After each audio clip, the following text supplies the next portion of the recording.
How you doing today? Today we're going to talk about Chapter 4 for the ME342 Foundations of Finance class. The chapter that we are going to go over is time value of money. But what I advise anybody who is either teaching or actually learning time value of money, that they take a few moments out of their busy schedule and make themselves a little spreadsheet similar to the one that I have on the board. It will come clear to you later when we actually do the problems. But what I actually do is I take the different parts of time value of money problems, like in the IY, present value, payment, and future value, and I actually write them down in one column, and then right beside it, I write for what I have to solve for. This will make it easier as we're going through the problems of what you're going to be putting in your calculator, which should be the Texas Instrument BA2 Plus.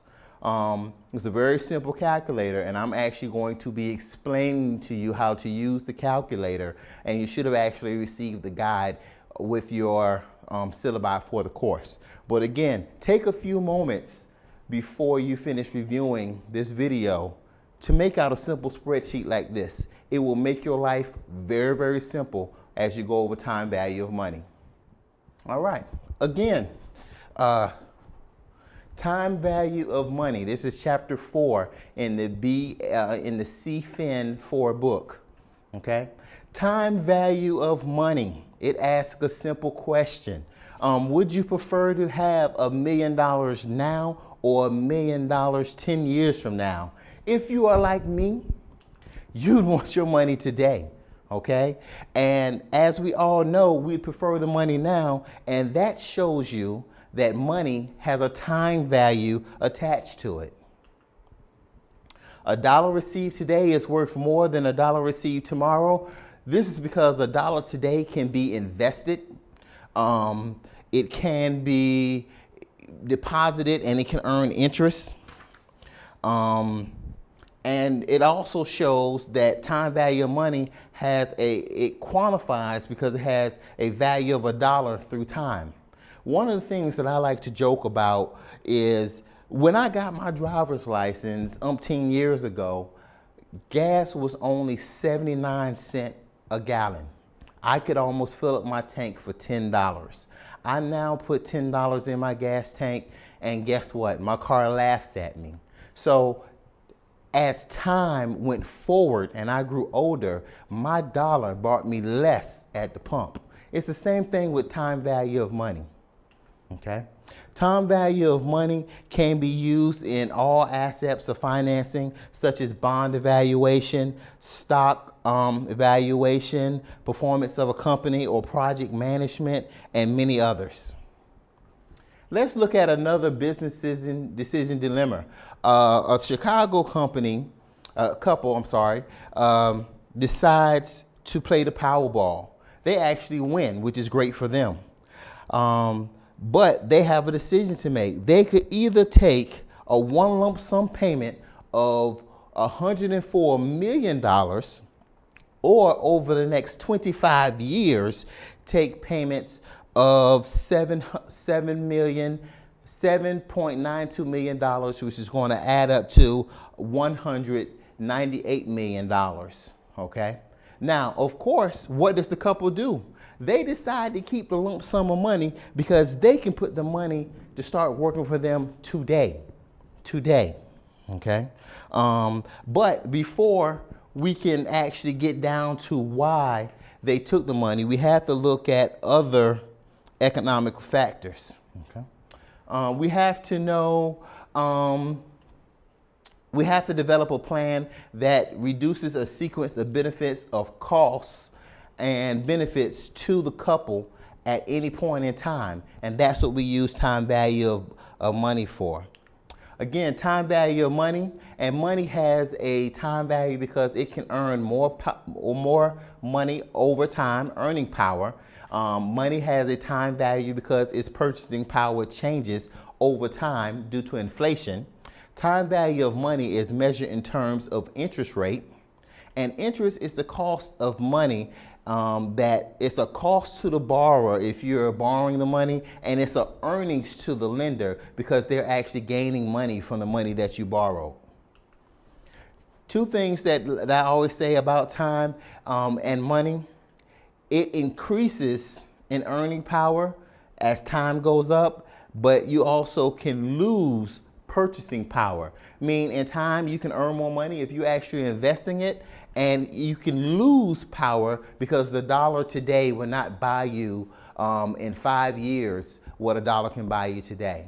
That Mr. Good bar or Hershey bar that you're going to the store to buy after watching this video might today cost you $1. 5 years it might be $1.25. Okay? Some of the things to look for as you're working your time value of money problems. First, you want to look at R, which is rate of return, or the interest rate or discount rate. Then you have T, which is time period. That's the number of years. N is going to be the number of times that it is compounded throughout the interest gaining period. Then you have payment. How much are you paying in or investing into the investment tool, such as a bond or a stock, in which we will get to that later on in time in chapter 6 and chapter 7. Then you have cash flows, the ins and out of the business, how money is spent and also taken in by the company. We then have present value. What is the dollar worth today? Okay, and we also want to do present value of annuity, and that will be in chapter 5. We have future value, what that same dollar after investing will be worth years from now. Okay, and we also have future value of annuity. Then we have A, the amount of money accumulated in years, including interest. We're also going to talk about stocks and dividends in this class, and D is going to be dividend or the coupon period. Okay, that will make more sense later on in the class when we come back and look at bonds in chapter 6. Okay, one thing that you always need to pay attention when you talk about time value of money is how many times that it is compounded. The more times that it is compounded, guess what? The more money you earn. So there are several different ways that money can be compounded. Of course, it can be compounded annually, which is very, very easy. That is one time a year. We also have semi-annually, which is twice a year. We have quarterly, which is 4 times a year, monthly, which is 12 times a year, and then daily, which is 365 times in 1 year. This is very, very key when you're reading problems to figure out how many times that something is compounding in 1 year. Giving an example, let's just say that we have an investment that is for 5 years, but it is compounded semi-annually.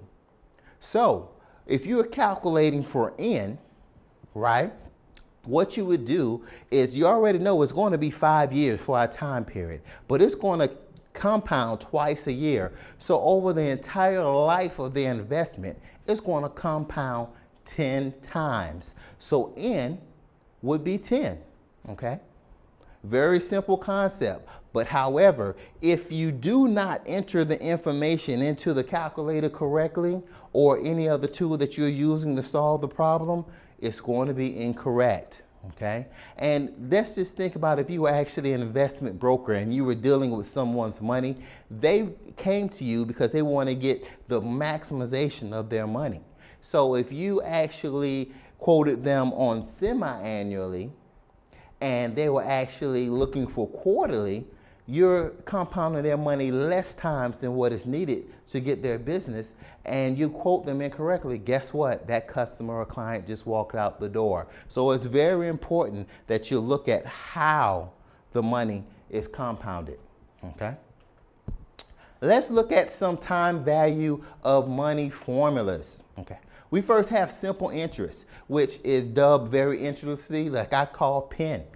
Principal times interest times how many times that it's going to compound.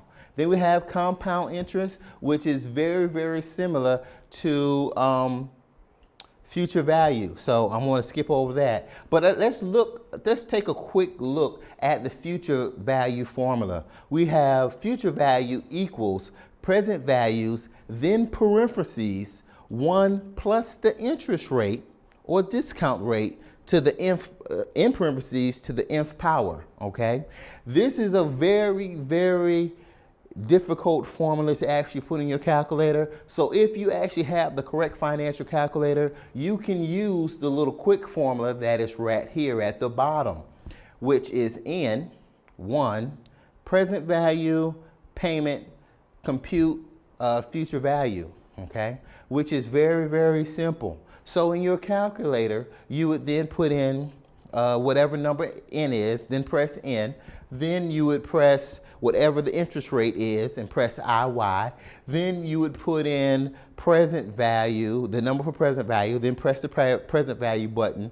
Then whatever number for payment, and then press the payment button. Then press compute future value.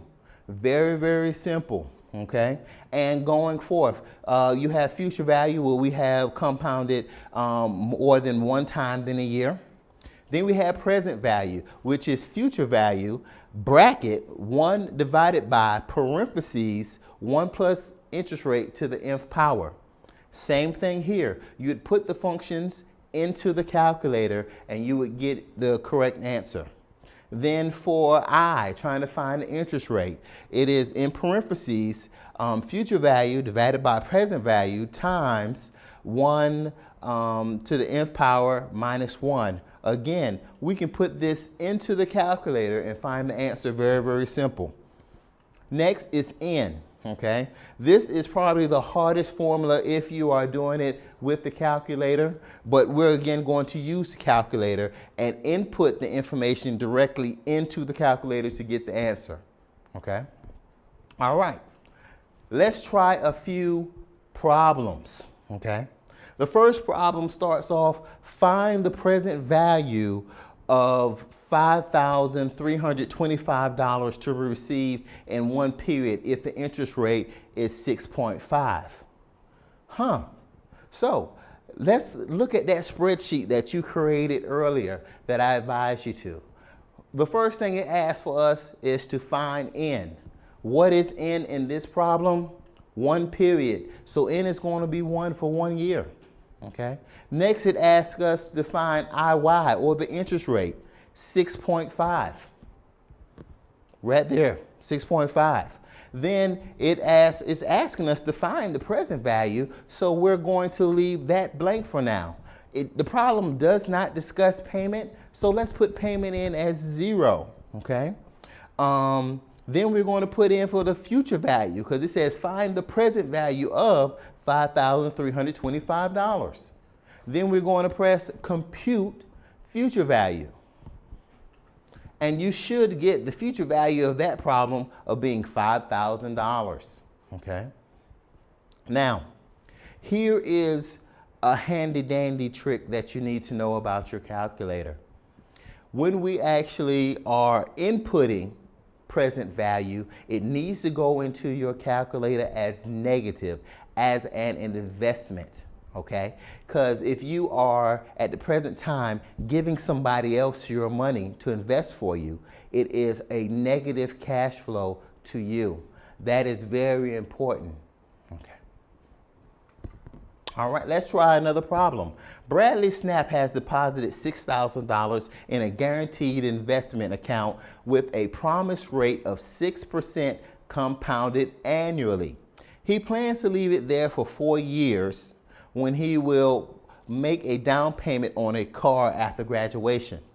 How much of a down payment will he be able to make? This is very, very important. Whether you are a student or whether you're a parent and you're getting ready to buy that car for that graduate, this will be what you would need to know if you are trying to buy the car at the end of 4 years, okay? So let's start off by, again, looking back at the spreadsheet. We know that N is 4, okay?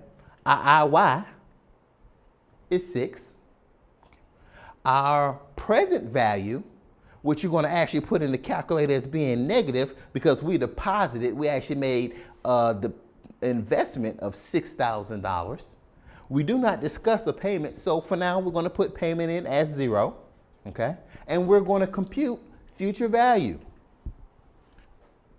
After, if you deposit $6,000 into the bank with an interest rate of 6% for 4 years, at the end of those 4 years, you'll have $7,574.86.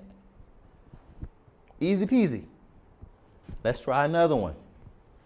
How much would $20,000 due in 50 years be worth today if the discount rate was 7.5%? Well, again, let's look at our handy dandy spreadsheet that we created for ourselves. We're first going to find N. N is 50 years. Then it gives us IY, or the interest rate, or the discount rate, of 7.5. It's asking what it's worth today, so we already know what we're looking for, present value. So we're going to leave that as a question mark. We're not discussing payment right now, so payment will be left at 0. You're going to put in the future value on your calculator, $20,000. So you're going to now compute for present value. So again, straight down. We know that N is 50. IY is 7.5, payment is 0, future value is $20,000, so our present value is $537.78. Next problem. How much would $5,000 due in 25 years be worth today if the discount rate were 5%? Again, grab our handy dandy spreadsheet where we wrote down all the components of time value of money. We know that N is 25. We know that the interest rate is 5.5, okay? We know that what? It said worth today, so we're looking for present value, so we're going to leave that blank. Payment is going to be 0 because we're not dealing with a payment yet. Future value is going to be $5,000.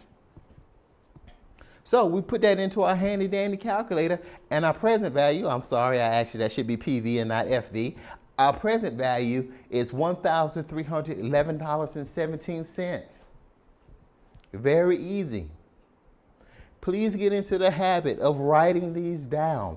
As we add on components to time value of money, if you get into the habit of using the spreadsheet, I know I pointed out a few times, it will make it go a whole lot easier. Okay? Next problem. Suppose an ExxonMobil corporation bond pays $4,500 10 years from now. If the going interest rate on safe 10-year bonds is 4.5%, how much is the bond worth today? Well, let's look at the components once again. We know that N is going to be 10. Our IY is going to be 4.25. It's asking what it would be worth today, so we know that's present value, so that's again our question mark, okay? Payment is 0, and then it will pay $4,500 at the end of 10 years, so $4,500 is our what? Future value. We plug it all in, and we actually would get the present value of $2,967.92. Next problem. Suppose the U.S. Treasurer offers to sell you a bond of $747.25. No payments will be made until the bond matures 5 years from now, at which time it will be redeemed for $1,000. What interest rate would you earn if you bought this bond at the offer price? It has now changed. It's now asking us, what interest rate would we pay? Well, let's look at it. Still going to use the spreadsheet. N is going to be 5. Our IY, that is what we're looking for.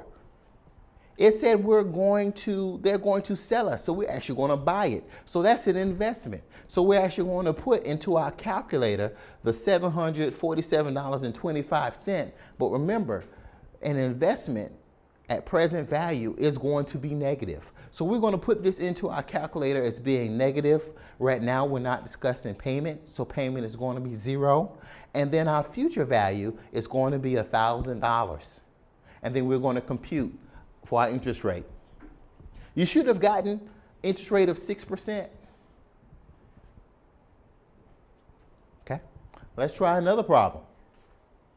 Suppose the U.S. Treasury offers to sell you a bond of $3,000. No payments will be made until the bond matures 10 years from now, at which time it will be redeemed for $5,000. What interest rate would you earn if you bought this bond at the offer price? Still using our spreadsheet. N is going to be 10. We're looking for IY, so that's a question mark. They're going to set it to us, because of course we're going to buy it, right? So we're investing in it. So our present value, we're going to put into our calculator a negative $3,000. It said no payment will be made. So payment again is going to be 0. Future value is going to be $5,000. We press compute IY, and you should get 5.24%. Next problem. 10 years ago, Spielberg Incorporated earned 50 cents per share. Its earning this year were $2.20. What was the growth rate in earnings per share over a 10-year period? I know what you're thinking. It's talking about shares. We're going to use time value of money in this problem to figure out the growth rate or the interest rate over this time period. We've already done it. Only thing I did was change the terms a little bit to get you a little bit more comfortable of seeing different time values of money problems. So let's go ahead again and use our spreadsheet. We know that 10 is what? N is what? 10 years. We're looking for the growth rate, and IY is an interest rate, right? So IY is also can be a growth rate. That's going to come again in when we start doing stocks, okay? So it earned 10 years ago 50 cents per share. So let's use that as our present value. Remember, our present value we put into our calculator as negative, all right? It does not have any payments, so payment is going to be 0. Our future value is going to be $2.20, and we're going to compute for IY. Very simple. The interest rate on this problem is going to be 15.97. Okay. Let's go on to another problem. Okay. This one right here, we're going to look for time. Wendy has Wendy has $5,000 invested in a bank that pays 3.8% annually. How long would it take for her funds to triple? Well, guess what? They wanted to triple, right? But how long? We're talking about time. So if we look at our spreadsheet that we created, we know the N, we're looking for N. They give us IY at 3.8, right? Then we know that Wendy invested. So that is our present value. So we're going to put that into our calculator as negative $5,000. Next, we have 0 for payment because we're still not bothered with payment just yet. And how long would it take for her to triple her funds? Well, how much money did she have? She had $5,000. If we triple that, that is $15,000. So $15,000 will be our what? Our future value. We put it into our calculator, hit compute, CPT, for N, and guess what? You're going to get N at 29.46. Still easy peasy. Okay. Next problem. Chuck has $2,500 invested in a bank that pays 4% annually. How long will it take for his funds to double? We're looking at the spreadsheet again. We're looking at how long. So we know the N is what we're looking for. We have the interest rate because it's stated right here for us. That is 4%. Okay. We know that he invested, so we know that's going to be our present value. So we're going to put the $2,500 negatively into the calculator. Our payment is going to be zero. It said we're going to double our funds that we invested. So if we take 2 times $2,500, that's $5,000. That's $5,000 as our future value. We compute for N. N is going to be 17.67. Very easy. Okay. Next, you plan to invest in securities that pay 8% compounded annually. If you invest $5,000 today, how many years will it take for your investment to grow to $9,140.20? Again, we're going to use our handy dandy spreadsheet that we created. And we know that what? It's asking for how many years. So N is going to be 0. We have our interest rate, or IY, at 8%.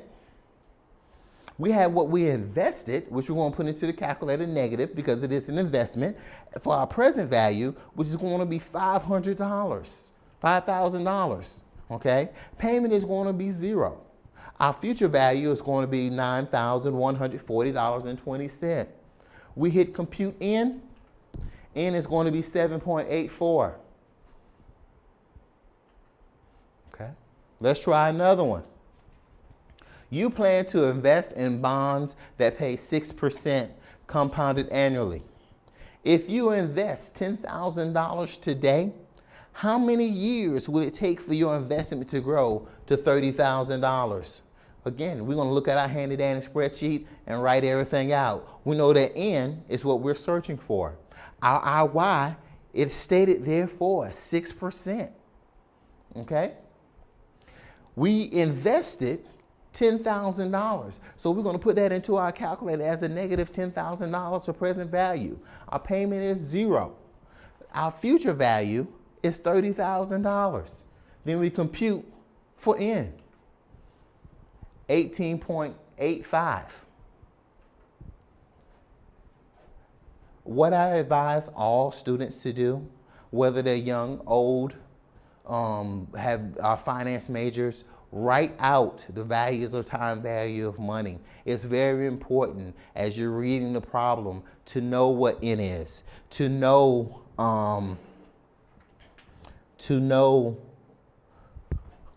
what you're solving for. So whenever it's a time value of money, whether it's regular compounding interest, whether it is an annuity, which we will do later on, whether it's a bond or whether it's a stock, write everything out. Write out how long, what's the interest, what the present value is, or what we are investing. Write out the payment and also the future value. Because once you've written down 4 out of the 5 components, solving the problem will be very, very easy. I look forward to seeing you in the next chapter.